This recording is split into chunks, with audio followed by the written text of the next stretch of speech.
New at 6, what happens behind closed doors often stays private, but the Milwaukee Fire Department wants to change that. Kristen Burns shows us firefighters are now being trained on topics that can affect their own family and can sometimes be difficult to address.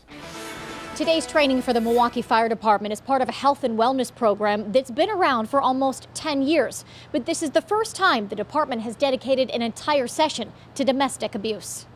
For at least an hour out of their day, instead of fighting fires or responding to medical calls, Milwaukee firefighters are in the classroom. The subject, an emotional one: domestic abuse. Sometimes with a class like this, people can find out whether it affects them personally or their families. Lieutenant Moses Butler led us sit-in on a learning session led by the Sojourner Family Peace Center, a Milwaukee housing facility for women and kids in crisis. That doesn't mean men can't be victims. That doesn't mean that abuse and violence can't happen in same-sex relationships, because it can. In the class, firefighters are learning how to spot warning signs of abuse, and they're given resources available in Milwaukee in case they or someone they know is struggling.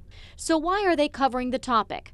There are 800 firefighters on the Milwaukee Fire Department. Lieutenant Butler says each year the department sees a handful of domestic abuse cases. The firefighters are either victims or being accused of abuse. Anytime you're a public servant, you always have just in the back of your head wanting to protect your privacy. And so even if you make a mistake or your family members make a mistake, that you're more likely to hide that. In this high-stress job, where helping others is a priority, the hope is these first responders will focus on how their own family is doing.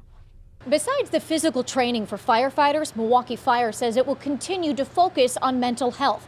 Coming up, its members will be trained on serious topics like suicide and alcohol and drug awareness. Kristen Burns, today's TMJ4. And we did a little more digging on this. The National Domestic Violence Hotline has statistics about violence. 21% of full-time employed adults identify themselves as victims of intimate partner violence.